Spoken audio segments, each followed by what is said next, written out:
Hi, I'm David Taub, and welcome to the Parshah Rabbit Hole, where I find something weird in the weekly Torah portion and follow it all the way down until it gets even weirder. This week's Torah portion, Parshas Miketz, continues the story of Yosef, or Joseph. And a big part of his story is dreams. Heffalumps and woozles. The theme of dreams actually started in last week's Parsha, but I was too busy focusing on the power of friendship to get into that. Fortunately, this week dreams continue to play an important part of the story, so we get to talk about it. In last week's Parsha, dreams got Yosef into trouble with his brothers. He had dreams that everyone was bowing down to him, and everyone got mad at him about it, and they were going to kill him, but then they eventually sold him into slavery, and then he was a slave in Egypt, and then he ended up in a dungeon where he interpreted people's dreams. And in this week's Parsha, Yosef finally gets brought before Pharaoh, and he gets to interpret Pharaoh's dream. And Yosef is able to interpret the dreams and figure out that there's going to be a famine, and he also presents Pharaoh with a strategy for being able to deal with that famine. Pharaoh is very impressed and appoints him to be second in command of Egypt. And how did he get to such a high position? It all started with dreams. But that's because they believed in me. No, they believed in the dream. So I knew before I even started any research on this week's rabbit hole that it was going to be about dreams. But dreams is a broad topic, and there's a lot of fascinating things about dreams in Gemara, in the Talmud, and in Midrash, and really all over the place in Torah. In Gemara, there's a lot of interesting interpretations of if you see certain things in dreams, what do they mean? But I didn't want to get into that. I wanted to focus on something specific. And the specific thing I wanted to focus on is, how much should dreams be trusted? And according to Torah sources, how are we supposed to figure out which parts of a dream might be telling us something and which parts might just be ridiculous? I'm rolling a big donut and this snake wearing a vest. No, not that kind of dream. So that's where we're going to start the rabbit hole. Let's dive in. So when I was structuring the sources and how I was going to present it to you, I was debating on how I was going to do that. One way I could do that is just build it up chronologically. Start with the earliest sources, start with Chumash, and then go into Gemara, and then continue on, and until eventually we get to responsa and stuff like that. But that's not the order in which I experienced this rabbit hole. When I first started digging in and researching dreams, the first place I landed was a tshuva, a responsum from Rabbi Yosef Chaim of Baghdad, the Ben Ish Chai. And that tshuva led me to other tshuvas, which eventually led me to a bunch of other things. So even though this approach might be a little bit more confusing, I'm going to take you on the path that I went through so we can discover this together. Okay, so in this tshuva from the Ben Ish Chai, he's answering the following question. Somebody had a dream that he was eating on Yom Kippur. It wasn't Yom Kippur, but he had a dream that it was, and then he was eating. And he was very upset by this, and he was so upset that it made him wake up, and when he woke up, he realized it was a dream, and he was very happy, but he wanted to know if maybe there was something he was supposed to do about this. Also, he adds that there was some other time when he had a dream that it was Shabbos, when it wasn't Shabbos, but he dreamed that it was Shabbos, and that he was desecrating Shabbos, by doing a malacha, a form of work that's forbidden on Shabbos. And so he wants to know about both of these things, the dream where he ate on Yom Kippur and the dream where he violated Shabbos, if he has to do some sort of atonement for this. So for me, sometimes the most fun part of a tshuva is not the tshuva, but the shaila, the question. Why? And I find this question fascinating, especially because, me personally, I wouldn't necessarily consider this halachically significant, that I would have to send a question in to one of the most prestigious rabbis and ask him, hey, should I be freaked out about this dream? Because honestly, I have a lot of dreams that I probably should be freaked out about, and I do not write them down and send them to rabbis. Maybe I should, though. That'd be fun. So before we get into the answer to this question, I'm going to give you a little bit of background as to why this might be a confusing issue. In Shulchan Aruch, the Code of Jewish Law, there's a halacha that starts off pretty clear-cut. If somebody makes a vow in a dream, it doesn't mean anything. He doesn't have to go get it annulled when he wakes up. But then the halacha kind of backtracks on itself and says that according to some opinions, the person has to go get the vow annulled by 10 experts, and then the Ramah kind of backtracks on that and says if you can't find 10 experts, then 3 experts is fine. So it's kind of all over the place. And yet it's not rare for a halacha in Shulchan Aruch to bring multiple opinions, but also on the other hand, Shulchan Aruch is not Gemara, it's not the Talmud, it's not the place for presenting arguments and all the different opinions. No. There is no other hand. The point of Shulchan Aruch is to tell you what the final opinion is. So when there's different conflicting opinions in one halacha, it can start to make some issues. Now, I'm no expert on halacha, but it appeared to me that this ambiguity in the halacha created room for some ambiguity later on, because the discussions in various different tshuvas kind of deal with these differing opinions. But if we dig backwards, we can kind of see how this ambiguity begins in the Talmud itself.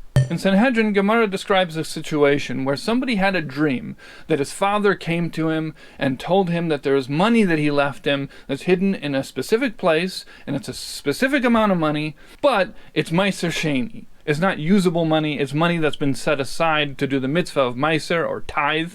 Tithe is a funny word, but I said it because I think the robots might like it. But anyways, it would make that money forbidden to be used for personal use. So the guy wakes up and he looks in the place that his father told him in his dream, and what do you know, he finds the money in the exact same amount that his father told him in the dream.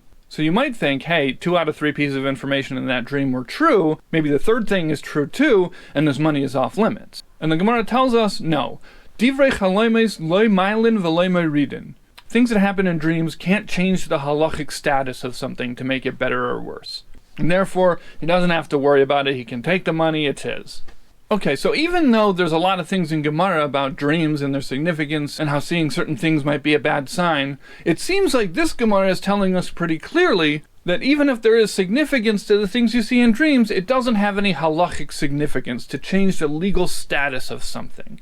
Go to sleep, Gerald. It's just your imagination. Right? That money is fine. We don't consider that money to be off limits because of something that was said in a dream. But there's another Gemara about somebody who was ostracized in a dream. That's how it's translated. It could also be translated as excommunicated. The word is nidui. There's a few different words that mean similar things. I'm not enough of an expert to be able to tell you the exact nuance of different types of ostracizations or excommunications. But I think a word that might resonate more with today's audience would be canceled. But keep in mind that this is a specific type of halachic canceling, and you can't just get uncanceled on Twitter, you have to get uncanceled officially by a Beis Din or something. I don't know all the exact rules of it. Thankfully, it's never happened to me yet. Anyways, somebody who gets canceled in a dream, the Gemara says that according to Rav Yosef, he has to go get officially uncanceled in real life. And then the Gemara adds another opinion that describes a slightly different case. If somebody has a dream that they got canceled, but then in the dream they got uncanceled, when they wake up, they still have to go get officially uncanceled. So the canceling is real, but the uncanceling isn't. And the Gemara gives a reason for this and says just like there's no grain without straw. I guess when you're harvesting grain, there's also some straw that you don't need. I don't know, I'm not a farmer. But it says just like you can't get grain without some straw, every dream has some devarim betelim, some nonsense, things that don't mean anything, meaninglessness. So this makes things complicated for a couple of reasons. First of all, even though we said before, divrei chalomes loy mailin v'loy meridin, the things that happen in dreams don't have any halachic significance, we say here that if somebody gets canceled in a dream, it does have a legal significance. He's officially considered canceled, and he has to go get uncanceled. But, even more than that, apparently, you only pay attention to the fact that you got canceled in the dream, but if you got uncanceled in the dream, that doesn't hold. So it makes things confusing. Do we listen to dreams or do we not? And which parts of the dream should we listen to? Only the bad parts? What's going on? So one of the earliest shuvas that starts to sort this out is from the Rosh. And he's answering a question specifically about somebody who makes a vow, a neder, in a dream. And he answers that, and he makes a distinction between a vow and the canceling situation. He says somebody who makes a vow in a dream, it's not a problem. A vow is something that a person has to do in a certain way. They have to have intent. And saying the words of a vow in a dream doesn't count as speech, and it doesn't count as intent. It's just dream. But he says that this is different from the person who gets canceled in a dream, because that's a bad sign that he's being distanced or pushed away min hashamayim, by the heavens. So here's a distinction that I think the Rosh is making. And if you disagree and you think I'm wrong, please tell me so in the comments. But what I think he's saying here is that a neder, a vow, is something that you have to do. The person themselves has to do it. And doing it in a dream isn't doing it. But nidui, getting canceled, is something that happens to you. And therefore, if it happens to you in a dream, that might still count, because that might be coming from a higher place. Basically, your actions that you do in dreams are not something that you're accountable for. But the things that you experience in a dream might have a significance that's coming from somewhere else. Okay, so that's one way to start dividing things up and making rules for what counts in a dream and what doesn't. Passive versus active. But this is more of just a conceptual differentiation. It doesn't really take these statements made in Gemara and start dissecting them into rules. But that's what later tshuvas start doing. So let's jump back into that tshuva from the Ben Ish Chai. So he takes that statement from Gemara that every dream has devarim betelim, meaningless things in it, and starts using that as a logical way to prove what things are true and what things aren't true. And this is how he lays it out. He says the case that the Gemara describes in Sanhedrin about the guy who has a dream where his father tells him where the money is hidden and how much it is and that he can't use it. He says in that case there was 3 pieces of information in the dream. The location of the money, the amount of money, and then the halachic status of the money, whether or not it was meiser. 2 of those things had already proven to be true, and therefore, since the other Gemara tells us that every dream contains meaningless things, then we must conclude that the remaining piece of information is the meaningless thing. Which is interesting because it's not what the Gemara looks like over there. At first glance, the way it seems to me, at least when I read it, is that it's giving me a general statement about all dreams. But according to this, it's actually specifically in this case because everything else in the dream had already proven to be true, and therefore, since every dream must contain something that's untrue, the one remaining piece of information is the meaningless part. And then he says the case where a person gets canceled in their dream and then gets uncanceled is different, because in that case, we have no idea what part of the dream is true and what isn't. There's no way to confirm either part of it, and therefore, each side has an equal chance of being the true part or the false part. And so we err towards the side of caution and say that the canceling was the true part and the uncanceling was the nonsense part. And then he goes even further and says, actually, the uncanceling could logically prove that the canceling is the true part.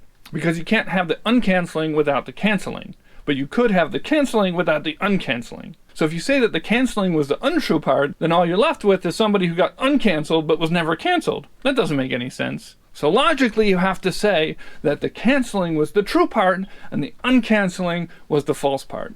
So I absolutely love this type of thinking. This is so fun for me.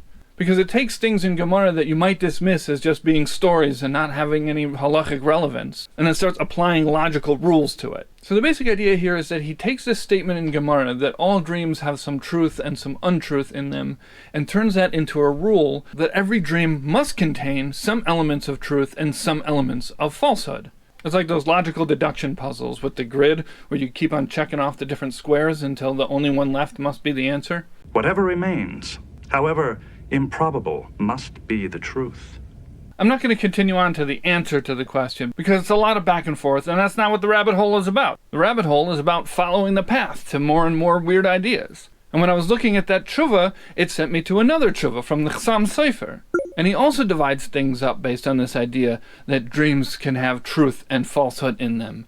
But he does it differently. First, let's take a look at the question. Again, we're dealing with somebody who had a dream. And this person had a dream that they made a neder, a vow, al das rabim, with public consent. Basically, it's a super vow. And if somebody does it in real life, it's very hard or maybe even impossible to get it annulled. I'm not exactly sure how it works. So this person made a super vow in his dream that he wouldn't eat matzah mevushelis, cooked matzah, on this coming Pesach. Now this term matzah mevushelis, cooked matzah, could probably mean a lot of different things. Really, it could be anything made with matzah meal, or anything where you take baked matzah and then cook it again, like matzah balls. But the Hebrew Wikipedia redirects matzah mevushelis to matzah brai. So that's what I'm going to go with because it makes the question more fun. A guy dreams that he made a super vow that he wouldn't eat matzah brai this Pesach, and now he's all worried about it. Can he eat his matzah brai this Pesach? But the guy with the dream asking the question has some follow-up questions. And one of them is based on this idea that every dream has some truth and some nonsense in it. And he asked, maybe the fact that I said this Pesach was meaningless. And really, I can never eat matzah brai ever again. So that's the question that was posed to the Chassam Sofer. I just want to point out one thing, and I don't mean to promote stereotypes, I just think it's an interesting cultural difference. The question posed to the Sephardi rabbi, which I assume also came from a Sephardi questioner, was about somebody worried about having eaten on Yom Kippur in a dream, and they're worried about what their spiritual status is and if they have to do some sort of atonement. An Ashkenazi question is about a guy having a dream that he made a vow that he wouldn't eat matzah brai. I don't know exactly what that says about the cultural differences, but I think it's interesting. Anyways, let's move on to the answer. The Chassam Sofer seems to have a little bit of fun with the wording here, because he says, the fact that you say that maybe this Pesach is Devarim B'Telim, is the nonsense, that's Devarim B'Telim, that's nonsense. And he uses the phrase a bunch of times. It's fun. And he says, according to that logic, that maybe the fact that he specified in the dream that it was on Pesach at all is the nonsense. And it would be forbidden for him to eat matzah brai ever, the whole year long, forever and ever. And he goes even further and he says, maybe the fact that you specified matzah brai, cooked matzah, maybe that's the nonsense. And any matzah is usher to this guy forever and ever, every day, all year long. So he says we have to lay down some parameters. He says this idea that every dream has some element of truth and some element of nonsense only applies if you can divide it up into different elements that aren't dependent upon one another. And he gives an example from Yosef's dream in last week's Parshah. In last week's Parshah, Yosef had a dream that 11 stars and the sun and the moon were bowing to him. And the obvious interpretation is what we know from this week's Parshah is that he eventually becomes the second in command in Egypt. And so everybody bows to him. The 11 stars would be his 11 brothers, and the sun and the moon would be his father and his mother. The problem is that his mother had already passed away, which would seemingly make that interpretation of the dream impossible. The Talmud mentions this, and it's actually another instance of this statement about the grain and the straw, that every dream has some element of falsehood in it. And the Chassam Sofer points out that each of those elements, the 11 stars and the sun and the moon, none of them really depend upon each other. You don't need one to have the other. And so you could say that the moon is the meaningless part of the dream, and the rest of it is true. However, he says what you can't say is nonsense is the me part, bowing to me. Because if people are bowing, or celestial bodies for that matter, then they're bowing to something. So you can't say the bowing is a nonsense, and you can't say that bowing to me is the nonsense. Both of those elements depend upon each other, and you can't take one of them away. And so he says that this idea that every dream contains some sort of element of falsehood only applies if there's an element that you can isolate, that you could take it away and it wouldn't make a problem for the other elements. Again, I'm not going to go on to the whole answer because it goes on and back and forth. But what we see from this is that according to the Chassam Sofer, this idea that every dream contains an element of truth and an element of nonsense doesn't always apply. It only applies if you could reasonably break it up into elements, and one of those elements could be taken out without making a problem for the others. Which is different from what the Ben Ish Chai said, that there always has to be something that's untrue, and you can use what you know to be true to figure out what must be untrue. So those are two different ways of looking at it. Okay, so that's the end of the responsa portion of this rabbit hole. But I had a question of my own. This idea from Gemara that every dream has some element of truth and some element of falsehood in it kind of sounds similar to another statement in Gemara. And it's probably something that a lot of you were already thinking about since the beginning of this rabbit hole, which is that Gemara says that dreams are 1/60th of prophecy. Now that's always been an interesting idea to me because what exactly does that mean? Does that mean 1/60th of the duration of the dream? Like if I had a dream that was a minute long, then 1 second of it would be true? Maybe it means all of it's true, but it's barely true. But then when I started thinking about the other statement, about every dream having some truth and some nonsense, and when I saw those tshuvas that broke it down into different rules and logic for figuring out exactly what part of a dream is true and what isn't, I wondered maybe the 1/60th of prophecy could be a metric by which you could determine how much of a dream is true and how much of it is devarim b'telim, meaningless. Which is not something I saw anywhere. But when I was doing my digging, I found some interesting things. The Zohar actually brings both of these statements together. The thing about the grain and the straw and the 1/60th of prophecy thing. And this is what it says. It says that there are two types of dreams that come from two different places. One type of dream comes from malachim, angels. It's a vision that's shown to us by angels. And the Zohar says that's the type of dream that is 1/60th of prophecy. We still don't know exactly what that means. But then it says that the other type of dream is shown to us by gremlins, and is completely nonsense. Imagine me, an alligator. And then the Zohar says that's what this grain and straw thing means. It doesn't mean each dream, it means dreams in general. Some of them are going to be 1/60th of prophecy, and some of them are going to be complete nonsense. So this is actually different from anything else that we've seen so far. Because according to this, a dream is either meaningful or meaningless. And on top of that, the meaningful dreams, the ones shown to us by angels, are not governed by this idea of having some element of truth and some element of meaninglessness. They're governed by this 1/60th of prophecy thing. So I don't think we can plug that into any of the other things that we've looked at so far, but if you can figure out a way to, let me know in the comments. One more interesting thing about this idea that dreams are 1/60th of prophecy comes from Maimonides in Moira HaNevuchim, the Guide for the Perplexed. He says that prophecy and dreams come from the same place in a person's mind. And he says essentially they're the same type of thing. The only difference between them is in quantity, not quality. So according to Rambam, a dream is nevuah, prophecy. It just only has 1/60th the amount of prophecy in it as a real prophecy. And it's not that the quality of the entire dream is 1/60th of prophecy. And his proof for that is that you can't compare things that are two different things. It's like apples and oranges. He doesn't say apples and oranges. He says human beings and horses. He says that you can't say that a human being is 60 times more complete than a horse. It wouldn't make any sense. They're two different things. Interestingly, by the way, we are 99% mouse. So I think this clears up one of the questions we had about this 60th of prophecy thing. It's a quantity thing and not a quality thing. Whatever that means. Maybe somebody can explain it to me better than that. Okay, so we got all the math and the logic out of the way, but there's one more thing about dreams that I like that I wanted to share with you. Sefer Chassidim by Yehuda HaChassid presents dreams differently than we've been looking at them so far, and here's what it says. It says, a dream is like somebody coming to a foreign land where they don't speak the language, and when he talks to people, they don't understand him. And so they start making gestures and pantomiming. And he says this is what a dream is like. We're being shown something, either from angels or from gremlins, but they don't speak our language. And so what we end up with is this game of charades, where we can take guesses at what it's trying to tell us, but we're probably going to be wrong a lot of the time. So I like this idea. The dreams are coming from some sort of being that's trying to communicate with me, but that being doesn't speak my language. So I'm trying to figure out why I had a dream about a Hollywood executive played by Rip Torn who won't stop telling stories about Michael Eisner, and really it's just an angel trying to tell me something. Okay, that's it. That's the rabbit hole. As always, if you have any questions, put them in the comments. If you find anything interesting that I missed, put it in the comments. Thank you for following me down the rabbit hole. I'd give you directions on how to find your way out, but only 1/60th of it would be true.